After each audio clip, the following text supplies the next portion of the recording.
Antes de entrar en todo esto, te digo que Jesús tenía espíritu, alma y cuerpo como todo ser humano normal. ¿Qué es el alma? El alma es la esencia de lo que realmente nosotros somos. Este cuerpo se desintegra, el espíritu es el aliento de vida que Cristo o que Dios sopló en Adán y Eva, pero el alma es la esencia. Y el alma tiene tres funciones fundamentales, tres funciones que pueden identificar que tiene alma. Esto no lo tienen los animales no tienen alma. Pero Dios nos dotó a nosotros con un alma que la primera función son las emociones o sentimientos o pasiones o deseos. Nosotros tenemos pasiones, emociones, sentimientos, deseos. Esa es la primera parte de la esencia del alma. La segunda parte de la esencia del alma es la mente, el pensamiento, la capacidad de pensar lo que voy a hacer. Los animales reaccionan por instinto. Nosotros podemos pensar y como hijos de Dios debemos empezar a poner a funcionar el pensamiento antes que la reacción. Porque somos muy dados a reaccionar por impulso y estamos siendo animales allí. Le digo. Se me atravesó en el vehículo, me le atravieso yo. Hay que pensar, si yo me le atravieso, ¿qué puede suceder? Y la tercera función del alma es la voluntad. Voluntad. Dios nos dio la capacidad de poder elegir. Esto es lo que se conoce como el libre albedrío. El alma decide, determina si camina o no camina, si hace o no hace, si se levanta o no se levanta. ¿Ok? Y vamos a ver rapidito, tómelo, anótelo, 3 versículos en la Biblia que manifiestan estas 3 cosas en el alma de Jesús, que demuestran que Jesús tenía alma. Por eso te repito, las 3 esencias son, en primer lugar, emoción, que incluye sentimientos, deseos, pasiones. En segundo lugar, la mente. Y en tercer lugar, la voluntad. Mateo capítulo 26, versículo 38. Hoy vamos a aprender. Una de las cosas que más me gusta a mí es enseñar. Yo predico, pero me gusta más enseñar. Y vamos a aprender conocimiento bíblico, pero vamos a aprender 2 cosas que son fundamentales y prácticas hoy. Hoy te voy a enseñar conocimiento bíblico, mucho conocimiento bíblico. Pero hay 2 cosas prácticas que te voy a enseñar para tu vida diaria, que debes atesorarla y ponerla en práctica. ¿Ok? Así que está atento cuando yo diga la primera enseñanza práctica es esta. Ya usted sabe que es para ponerla en acción. La segunda enseñanza práctica, enseguida usted la toma para ponerla en acción. El resto es conocimiento. Entonces, Mateo 26, 38 dice: entonces Jesús les dijo. Está hablando del momento antes de Jesús ser arrestado, que tomó a Pedro, a Juan y Jacobo, dejó a los 9 por allá y tomó a estos 3 y a ellos 3 les dijo: mi alma, mire que habla de su alma, está muy ¿qué? Triste. ¿Y eso de triste qué es? Emoción. Mi alma está muy triste hasta la muerte, quedaos aquí, velad conmigo. Saltemos a 1 Corintios 2:16. Vamos a hablar de la segunda función del alma, que es la mente. 1 Corintios 2:16 dice: porque ¿quién conoció la mente del Señor? Está hablando de Cristo. ¿Quién conoció? Está hablando en tiempo pasado. Recuerde que Pablo no conoció a Jesús o no caminó con Jesús. Y él ahora dice: ¿quién conoció la mente del Señor? ¿Quién la instruirá? Mas nosotros tenemos la mente ¿de quién? Mire que no dice la mente de Dios, sino la mente de Cristo. La mente del Cristo hombre. Tenemos la mente de Él. Y más adelante te explico a qué se refiere eso de la mente de Cristo. Lucas 5:13 viene la tercera función del alma, que son la voluntad. Lucas 5 nos habla de alguien leproso que le dijo a Jesús: si quieres, límpiame, sáname. Y el versículo 13: entonces extendiendo Jesús la mano, le tocó diciendo, ¿cómo dijo? Quiero. Eso se llama voluntad. quiero ser limpio. Y al instante la lepra se fue de él. Ahora, en base a este alma, por eso es que Pablo escribe en su primera carta a los Corintios capítulo 15, usted lo lee con calma en su casa todo el capítulo, porque son varios, y Romanos capítulo 5, esos dos capítulos usted los lee, Primera de Corintios 15 y Romanos 5, Pablo nos habla acerca del primer Adán y del segundo Adán. El primer Adán, el que Dios creó en el huerto del Edén. Y dice que por ese Adán todos pecaron. O sea que por el pecado de Adán trascendió una herencia, una genética pecadora en todos los seres humanos. Y por el primer Adán todos morimos. Y por el segundo Adán, dice Pablo en 1 Corintios 15 y Romanos 5, por el segundo Adán todos vivimos. El segundo Adán es Cristo. Es Cristo. Mire que no dice Dios, dice Adán, está hablando de hombre. ¿Me estoy haciendo entender?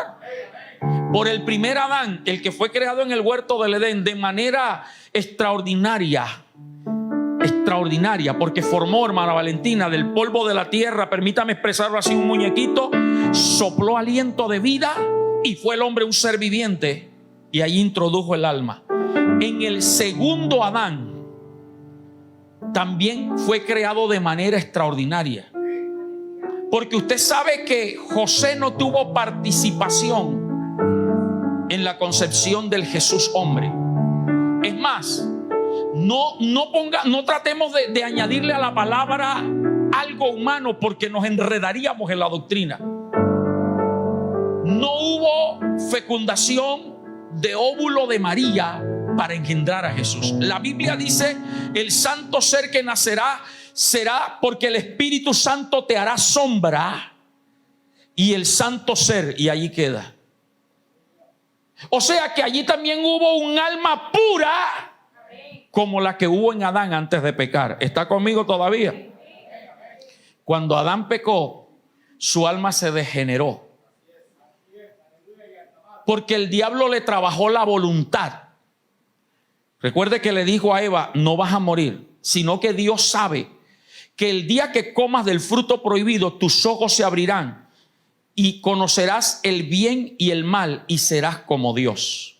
Le trabajó la voluntad.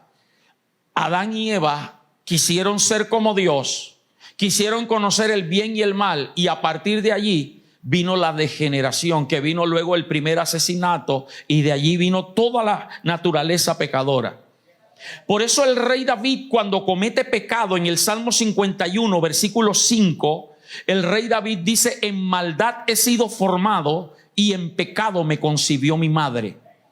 No está hablando de que la mamá adulteró, está hablando de ese gen, de esa naturaleza del alma pecadora, porque el espíritu es puro. Sea evangélico, católico, mormón, testigo de Jehová, ateo, el espíritu vuelve a Dios. Lo expliqué el viernes. Es el soplo de vida solamente. El cuerpo no tiene nada que ver, apenas empieza a formarse, pero el alma es el que se transmite también a través de los genes, de lo que son las maldiciones. Y en Adán todos somos pecadores. Por eso la palabra de Dios dice: por cuanto todos pecaron y están ¿qué? Destituidos de la gloria de Dios. Ahora retomo, ese es el alma de Adán. El alma de Jesús no viene de la genealogía de Adán. Que aunque Jesús nació de María y de un padre adoptivo llamado José, y que María y José venían de la genealogía, la línea genealógica del rey David, y David venía de Adán, recuerde que Jesús fue colocado allí. O sea que el alma de Jesús era pura. ¿Amén o no amén? Pero aunque el alma de Jesús era pura, el alma de Jesús también fue expuesta a tentaciones. Y la palabra de Dios nos dice en el libro de Hebreos capítulo 4 versículo 15, hablando de Jesús: porque no tenemos un sumo sacerdote que no pueda compadecerse de nuestras ¿qué? Y cuando habla de debilidades, ¿a qué se está refiriendo? a las pasiones, a los deseos carnales. Es decir, que Jesús tuvo deseos como tenemos cualquier hombre o cualquier mujer. Y cuando te digo de deseo, te estoy hablando por el sexo opuesto. Tuvo deseo carnal. Pero recuerde que Él hizo voto de nazareo. Él no nació siendo nazareo. O sea, fue una decisión de Él. Y aunque el diablo quiera colocarle allí que María Magdalena era mujer de Jesús, y los homosexuales dicen que Juan, y una cantidad de barbaridades, Jesús se mantuvo puro. Tuvo deseo. Fue tentado en su carácter y lo manifestó. Recuerde que se quitó el lazo de eso y azotó las mesas. Fue tentado en todas las áreas. Dice, según nuestra ¿qué? Nuestra semejanza. Fue tentado en todo según nuestra, o sea, nuestra alma, las tres esencias: emociones, mente y voluntad, pero sin pecado. Y aquí viene la primera enseñanza práctica que nos trae esto: que si nosotros tenemos a Cristo en nuestro corazón, nuestra alma también puede soportar las tentaciones. Pastor, es que usted no sabe. Te falta oración y te falta ayuno. Por eso el apóstol Pablo dice: por lo demás, hermanos míos, fortaleceos en el Señor y en el poder de su fuerza. Fortalécete. Y por eso es que Jesús, como ser humano 100%, con alma como la nuestra, tenía que pasar toda una noche orando. Tuvo que ayunar 40 días y quién sabe cuántos días más en otra oportunidad. La Biblia solo registra uno solo, para fortalecerse. Y recuerde que aún la Biblia dice que antes de ser arrestado él estaba angustiado y estaba allí orando, y su sudor era como grandes gotas de sangre, y le decía: Padre, si es posible, pasa de mí esta copa sin que yo la beba. Dice que mientras oraba vinieron ángeles y le fortalecieron. ¿Por qué? Porque la debilidad humana le quiso hacer desistir de la muerte en la cruz. Así que, hermano, la primera enseñanza es que en Cristo nuestra alma puede soportar las tentaciones. Entre tú más cerca estés de Dios, más lejos estarás del diablo. Se lo voy a repetir. Entre más cerca estés de Dios, más lejos estarás del diablo. Pero si tú eres de los que no oras, eres presa fácil de las tentaciones. Por eso la palabra de Dios dice: tenemos la mente de Cristo, del Cristo hombre, la voluntad que Él tuvo para soportar. ¿Usted no cree que a Jesús le llovían las chicas? Y hasta más, hermano Ricky. Bueno, eso no lo sabemos. O aunque la Biblia sí registra algo de eso, porque la Biblia dice que le veremos sin atractivo. O sea, cuando ya fue azotado no era atractivo, lo que puede dar a entender que antes de eso era atractivo. Él pudo soportar, hermano, y con Cristo tú y yo somos más que vencedores. Y lo invito este martes al ayuno. Estoy enseñándole. Me comprometí yo ya. Yo dije que no iba a saber cuándo, no les iba a decir cuándo iba a volver a enseñar, pero no terminé de enseñar el martes que una cosa es orar y otra cosa es llenarse del Espíritu. Y hay gente que ora bastante, 1 hora, 2 horas, pero no se llena del Espíritu. Y no es que oró mal, no es que esté mal delante de Dios, porque hay gente que ora 1 hora porque ora por su vida, por su familia, por su casa, por la ciudad, por el país, por el mundo. Intercede por la iglesia. pero no se llenan ellos del Espíritu Santo. Y esa es la clase de gente que usted ve, que dura media hora, una hora o más orando y leyendo la Biblia todo el día, o viene a los cultos y alaba a Dios y glorifica, pero no se llena.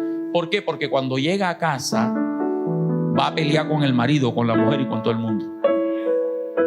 Esa es la clase de creyentes que oran a las 2, 3 de la mañana: Padre, te alabo y te glorifico. Y cuando va a despertar a los hijos, a los nietos para el colegio, y los nietos no se quieren levantar: mira, pero flojo, párese. Le hace falta llenura. Si tú quieres saber lo que es la llenura, ven el martes al ayuno. No hubo amenes, pero yo avanzo. Ok. Entonces Jesús pudo vencer las tentaciones, y por eso Él es el segundo Adán que puede hacernos diferente y vivificarnos. ¿Quieres saber más del primer y segundo Adán? Le repito, le hace 1 Corintios 15 y Romanos 5. Ahora, ¿qué pasó con el alma de Jesús los 3 días que estuvo muerto?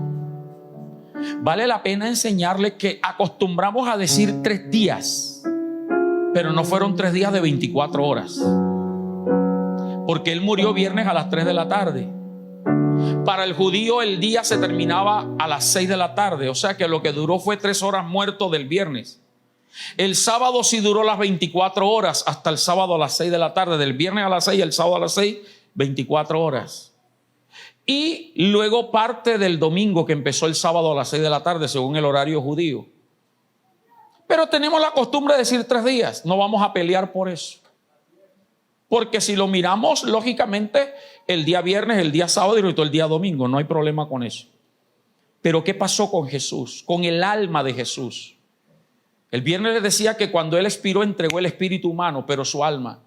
La gente bajó a Jesús de la cruz inmediatamente, antes que llegaran las 6 de la tarde, porque por ley, si no lo bajaban a las 6 de la tarde del viernes, tenían que dejarlo ahí colgado hasta el sábado después de 6 de la tarde, y estaba expuesto a los animales. Por eso lo bajaron, y lo que la gente cargó fue el cuerpo y lo metieron allí en la tumba. ¿Qué pasó con el cuerpo de Jesús? Otro día te enseño sobre eso. Hoy te estoy enseñando del alma, el viernes del espíritu. Ahora, ¿qué pasó con el alma de Jesús? Mateo capítulo 12, versículo 40. Jesús en vida dio una palabra profética de lo que iba a pasar con él. Mateo 12, 40. Dice Jesús: porque como estuvo Jonás en el vientre del gran pez 3 días y 3 noches, así estará el Hijo del Hombre. ¿Dónde? En el corazón de la tierra. 3 días y 3 noches. En el corazón de la tierra. ¿Y a qué se refiere cuando dice en el corazón de la tierra? Hoy nosotros lo podíamos interpretar como el centro de la tierra. ¿Por qué el centro de la tierra? Porque la tierra es redonda. Y si lo echamos para abajo, se lo estamos echando, ¿no?, a lo del polo. ¿Qué sería abajo? Ayúdeme, que se me volató la geografía. Polo sur, como que no están muy seguros. Polo sur, se lo echaríamos a ellos. Entonces, cuando habla de el corazón de la tierra, está en el centro de la tierra, que queda para los que están abajo y los que estamos arriba y los que están a los lados. O sea que estamos hablando de que Jesús fue por 3 días al centro de la tierra, que no es otra cosa que el infierno. Amén. El infierno. Y a este lugar fue su alma 100% hombre, pero también fue el 100% Dios. O sea, ahí no hubo un desprendimiento de los dos. El alma de Jesús descendió allá y el 100% Dios estaba con él todavía. Ahora, ¿a qué fue Jesús al infierno? Su alma no fue a ser condenada. Lo primero que hizo fue predicar a los espíritus encarcelados. Primera de Pedro capítulo 3 versículo 18. Atento que te voy a explicar eso. Primera de Pedro 3, 18. Leo hasta el versículo 20. Dice: porque también Cristo padeció una sola vez por los pecados, el justo por los injustos, para llevarnos a Dios, siendo a la verdad muerto en la carne, pero vivificado ¿en qué? Y mire que ese espíritu está con E minúscula. No se está refiriendo al Espíritu de Dios o a la esencia de Dios. Siendo a la verdad muerto en la carne, pero vivificado en espíritu. Versículo 19. En el cual también fue y predicó ¿a quiénes? A los espíritus encarcelados. Versículo 20. ¿Cuáles eran esos espíritus encarcelados? Los que en otro tiempo desobedecieron, cuando una vez esperaba la paciencia de Dios en los tiempos de Noé, mientras se preparaba el arca, en el cual pocas personas, es decir, 8, fueron salvadas por agua. ¿A qué se está refiriendo la Biblia cuando habla de los espíritus encarcelados? ¿A qué se está refiriendo? Hay muchas versiones. Algunos dicen que fueron las almas de las personas que murieron en el diluvio. Yo no comparto esa. Cuando yo leo eso, yo creo que se está refiriendo a los ángeles que en el mismo libro de Génesis capítulo 6, donde habla del llamamiento de Noé, en el versículo 2 de Génesis 6, Dios habla de que cuando los hijos de Dios vieron que las hijas de los hombres eran hermosas, se llegaron a ella. Ponme por favor el versículo 1 para que tengamos idea de dónde viene. Dice: aconteció que cuando comenzaron los hombres a multiplicarse sobre la faz de la tierra, le nacieron ¿qué? Es importante, vuelvan al versículo 1. Es importante entender este versículo 1. Perdón que me salga un poquito aquí de foco de las cámaras. Dice: aconteció que cuando comenzaron los hombres a multiplicarse, ¿quiénes se multiplicaban? Y se multiplicaban ¿dónde? Y a estos que se multiplicaban en la tierra le nacieron hijas. O sea, ahí no está hablando de hijos de Dios, hombre en tierra, hijos de los hombres en tierra. Está hablando de una sola generación, la faz de la tierra. Y entonces, como empezaron a nacerle hijas y eran hermosas, versículo 2, que viendo los hijos de Dios que las hijas de los hombres eran hermosas, tomaron para sí mujeres, escogiendo entre todas. Pastor, pero ahí dice los hijos de Dios, y los hijos de Dios son los descendientes de Set, la descendencia de Set. La Biblia habla de los hijos de Dios en el libro de Job. Dice que un día fueron a presentarse delante de Jehová ¿quiénes? Los hijos de Dios. Está hablando de los ángeles. Está hablando de los ángeles, entre los cuales se presentó Satanás, que todavía se cree hijo de Dios. Así que ojo, la idea no es que te creas hijo de Dios, la idea es que seas hijo de Dios. Porque hasta el diablo dice que es hijo de Dios, pero está más condenado. Ok, retomo. Ponme el texto. Por lo tanto, yo creo que cuando se refiere a los hijos de Dios está hablando de ángeles. Ángeles que también tienen mente y voluntad, que vieron la hermosura de las mujeres en la tierra, se allegaron a ellas. Usted con calma lee los siguientes versículos y se da cuenta que empezaron a nacer gigantes. Y ojo, usted ha leído o en el bachillerato estudió acerca de la mitología griega, que dioses tuvieron sexo con mujeres y nacieron semidioses, entre los cuales está Aquiles, que le agarraron por el talón y lo metieron para volverlo un dios, porque era hombre, pero no le mojaron el talón y por eso lo mataron por ahí, porque era humano. Mire que aún la mitología griega tiene origen en la palabra.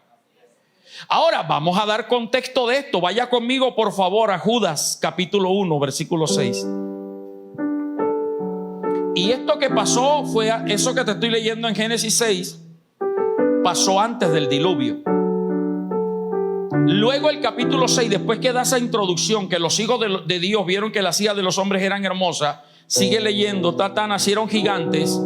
Y luego habla de que Dios llamó a Noé para construir el arca. ¿Por qué te estoy diciendo esto? Antes de colocar el texto que te dije, le leo Primera de Pedro 3, donde leímos al comienzo. Vuélveme a ponerlo, perdona, por favor, si puedes allí.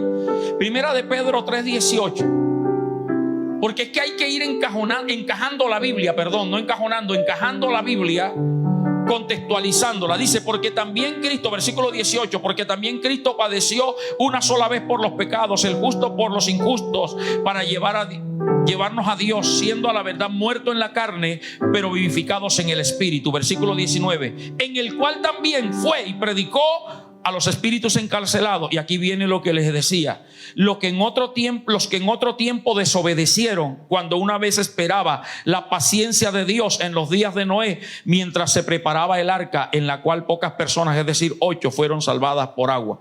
Imagínense, esos ángeles que se llegaron a mujeres fueron antes del diluvio, y luego viene lo que es el diluvio. Ahora sí, volvamos a Judas capítulo 1 versículo 6. Dice Judas 1:6, y a los ángeles que no guardaron su dignidad. ¿Y qué es dignidad? La posición, la esencia de santidad. A ellos que no guardaron su dignidad, sino que abandonaron su propia morada, los ha guardado tiempo pasado, los ha reservado bajo oscuridad en prisiones eternas, para el juicio del gran día. Es decir, que esos ángeles que se llegaron a mujeres no se convirtieron en lo que hoy conocemos como demonios. A ellos Dios los castigó inmediatamente y los encerró en prisiones de oscuridad. ¿Está aquí conmigo todavía? Ahora, Cristo fue a predicarles a ellos, pero no para que se convirtieran. ¿Qué les dijo? No me pregunte, que la Biblia no lo dice. Yo no me voy a meter en problema con algo que no está escrito en la palabra. ¿Ok?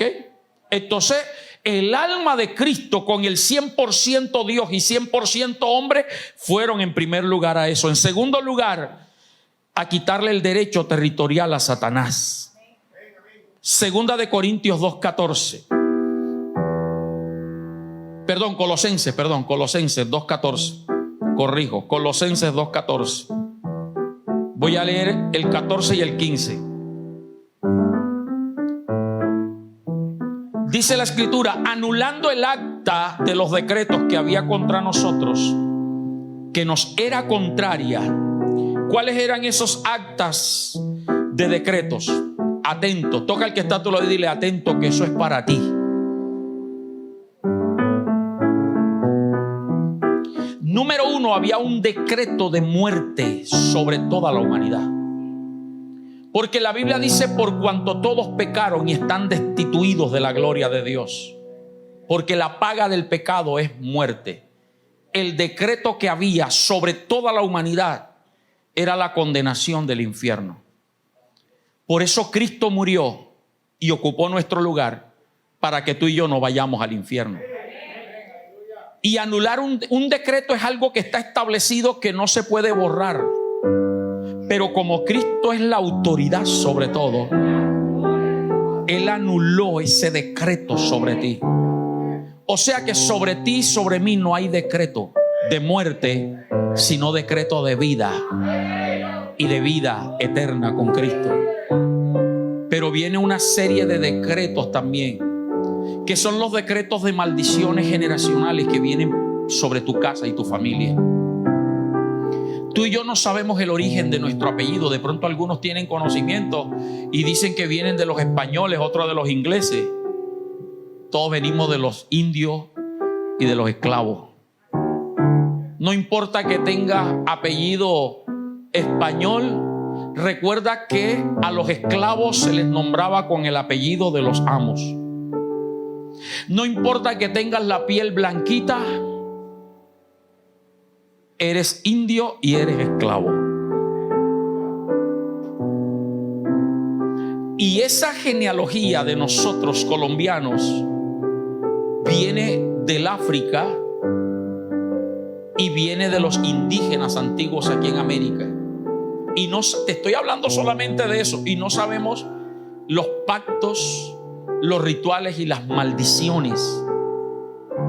Y por eso es que nosotros muchas veces nos suceden cosas y desgracias que no entendemos y decimos, pero si yo no me porto mal, ¿por qué me pasa esto? Tercer acta de decreto: por tus propios pecados. Por eso es que cuando usted entiende esto, usted se cuida. El que no entiende que hay un libro donde se está escribiendo todo lo que tú haces y que hay un ojo de Jehová que te está viendo. Porque tú a tu mamá le puedes mentir y a tu papá: voy para tal parte, y agarras para otro. Tu mamá te puede creer virgen, pero Dios sabe que no.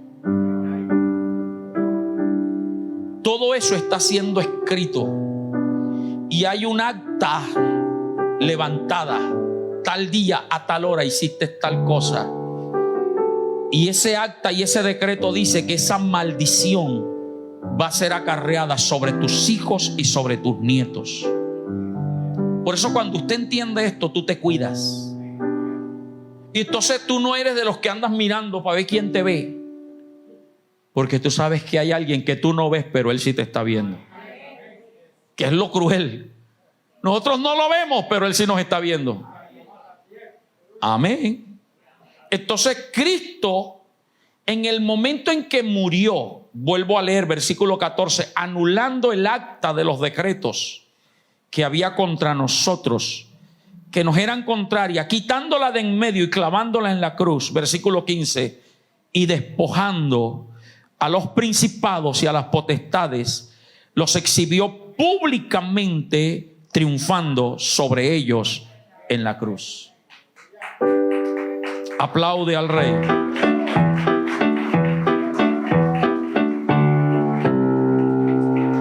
Ahora el versículo 15 dice: y despojando a los principados y a las potestades, los exhibió públicamente, triunfando sobre ellos en la cruz.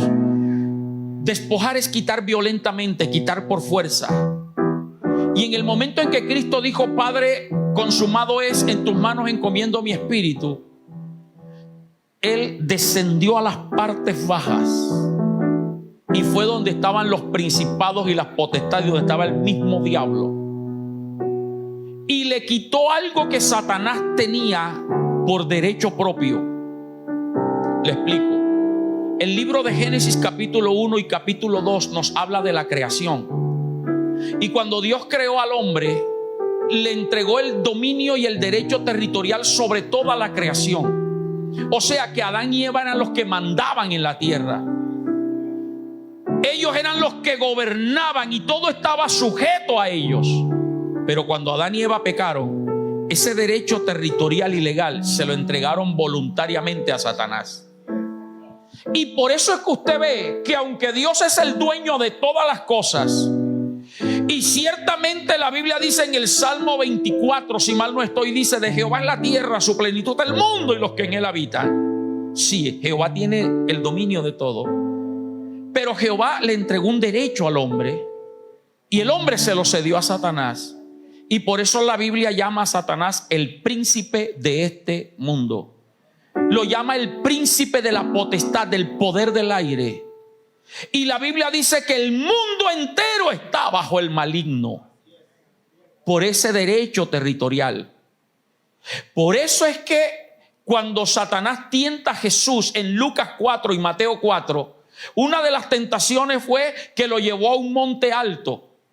Y dice que desde allá, yo me imagino que sería el Everest, que es el monte más alto que hay. 8.888 metros, algo así de altura.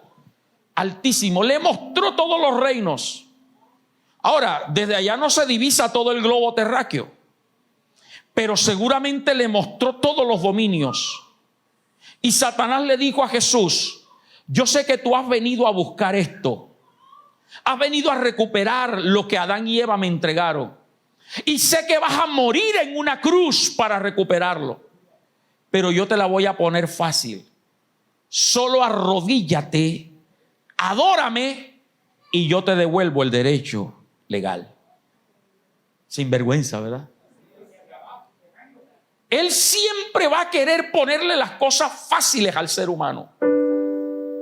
Por eso, hermano, es que usted tiene que aprender a guerrear espiritualmente. Hay gente que quiere que Dios les dé las cosas por su linda cara. Y ojalá yo me levantara y encontrara maná en mi casa. La Biblia dice: el que no trabaje, que no coma.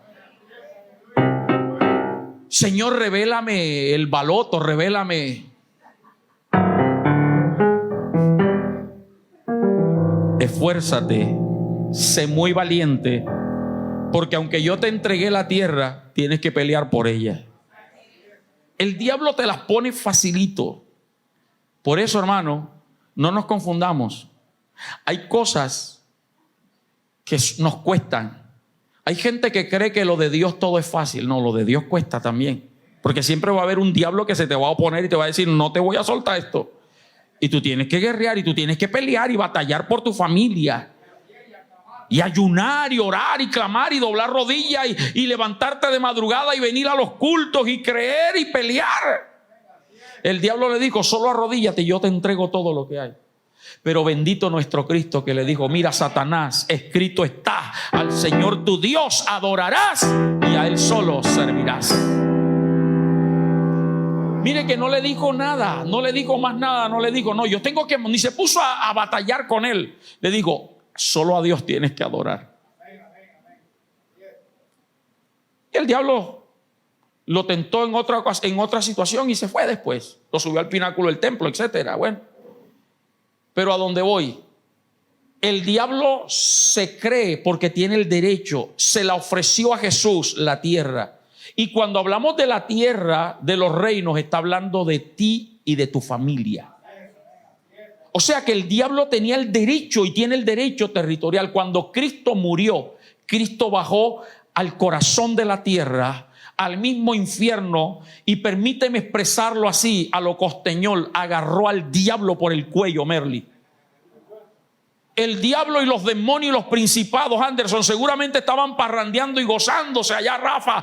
Vencimos al Hijo de Dios. Y apareció el Rey de Reyes en el infierno. Y agarró al diablo por el cuello. Y lo tiró al suelo. Y le puso el pie en el pecho. Y le metió la mano en el bolsillo y lo despojó y le dijo: venga, ya no eres más el dueño, esto ahora es mío. No fue como tú quisiste que yo te adorara. Yo te vencí en la cruz del Calvario. Y a partir de hoy, toda rodilla se doblará, de lo que está arriba en el cielo, abajo en la tierra y debajo de la tierra. Y reconocerán que Jesucristo es el Señor, para gloria de Dios Padre. Alábalo, ay, sheba, vaca, taraba, she. Oh, gloria a Dios. Pero ¿qué pasa, Yesenia, con ese derecho? Se lo quitó. Y el diablo sigue dominando y enredando. Pero cuando tú y yo recibimos a Cristo ya que como el Señor de nuestra vida, Jesús llega donde ti y te dice: ya que te devuelvo tu derecho. No los devuelves ahí, no los devuelve a todos, no los entrega. O sea, nos devuelve la voluntad de hacer lo que nosotros querramos. Y ahora es voluntad tuya qué hacer con ese derecho. ¿Sabe lo que han hecho muchos? Se lo devuelven al diablo otra vez. Y por eso el diablo los tiene enredados. Pero los que tenemos entendimiento le decimos: gracias, Jesús, pero yo te lo regreso a ti. Sé tú el dueño de mi vida, sé tú el dueño de mi familia, sé tú el dueño de mi casa. Yo me someto a lo que tú quieras. Pero lo importante es que Jesús despojó a los principados y a las potestades. En tercer lugar, lo tercero que hizo Jesús cuando estuvo muerto es que tomó cautiva la cautividad. Efesios capítulo 4, versículo 8. Tomó cautiva la cautividad.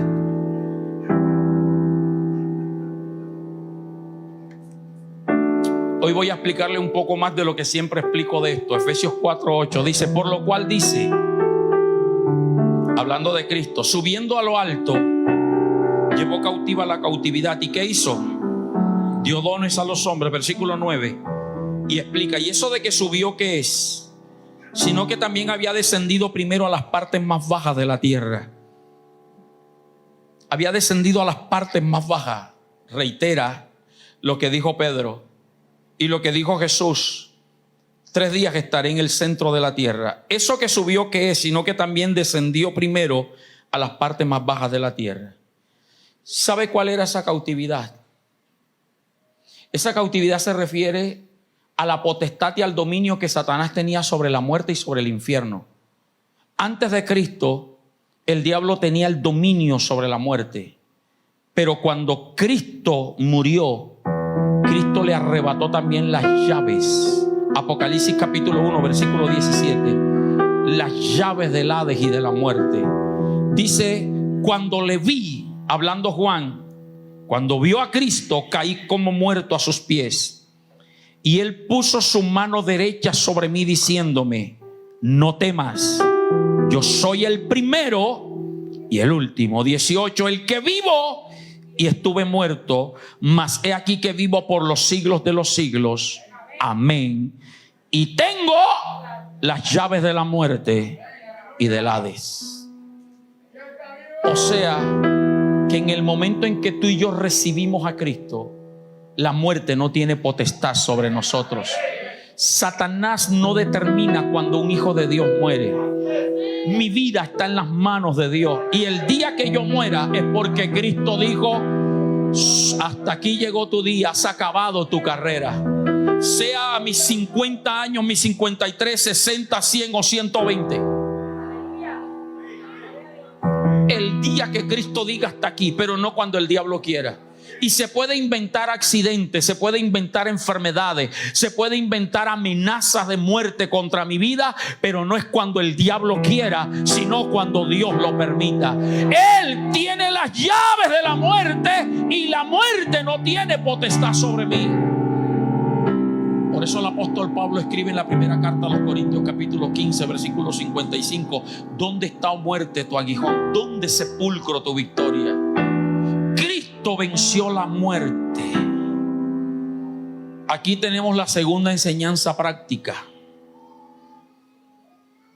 Porque al quitarle las llaves de la muerte, también nos enseña lo segundo: que así como Cristo resucitó, tú y yo tenemos la esperanza de resucitar y morar con Él por toda la eternidad. Y si no lo sabías o se te había olvidado, esta es la razón por la cual hay que ser cristiano evangélico, nacido de nuevo, discípulo de Cristo e hijo de Dios. No es venir porque te gusta, no es venir porque te traen, no es venir porque te gusta alguna chica, algún chico aquí en la iglesia. Es porque tienes claro que hay una vida eterna que hay que cuidar. Y entonces Cristo nos dio la esperanza. Y les repito, léase 1 Corintios 15. En esa esperanza, la Biblia dice que Cristo es la primicia de los que durmieron. Y luego, los que mueren en Cristo. Y por último, los que murieron sin Cristo, pero para condenación eterna. Es decir, que tú y yo, aunque muramos, tenemos la esperanza de que nos levantaremos en gloria. Tenemos la esperanza de que nos iremos con el Señor. Eso es lo que Cristo hizo. Tomó cautiva la cautividad. Le quitó el derecho a Satanás sobre la muerte. Hasta tal grado que aún los que habían muerto antes de Cristo iban, según la Biblia, el Evangelio de Lucas, a un lugar llamado el seno de Abraham. Allí iban. Usted conoce la historia del rico y Lázaro, no se la voy a narrar ahora.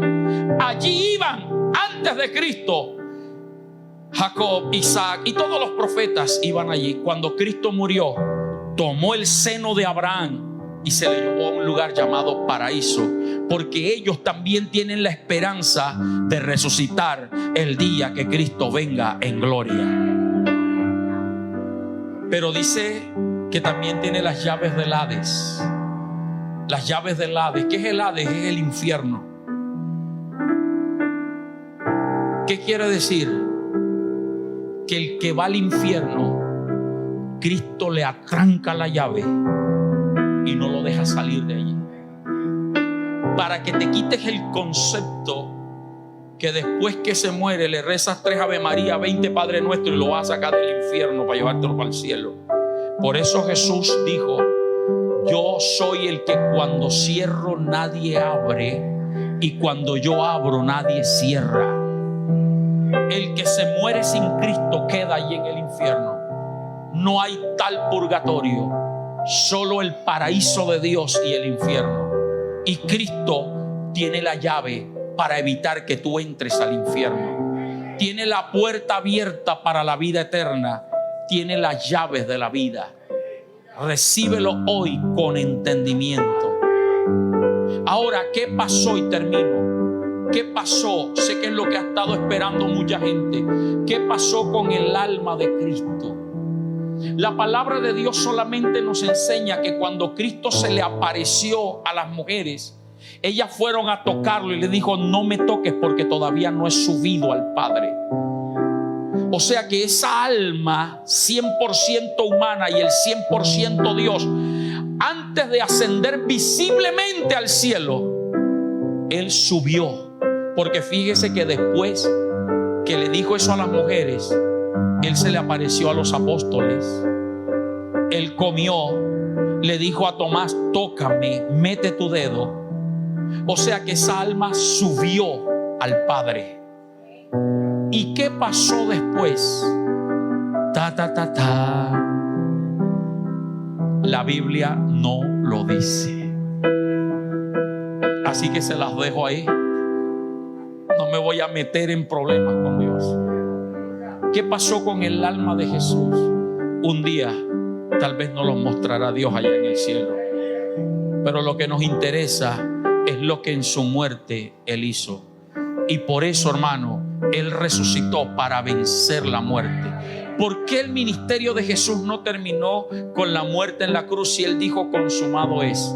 Porque tenía que ser la primicia de los que durmieron. Tenía que darnos a nosotros la esperanza de que un día nos levantaríamos en gloria con Él. Colócate.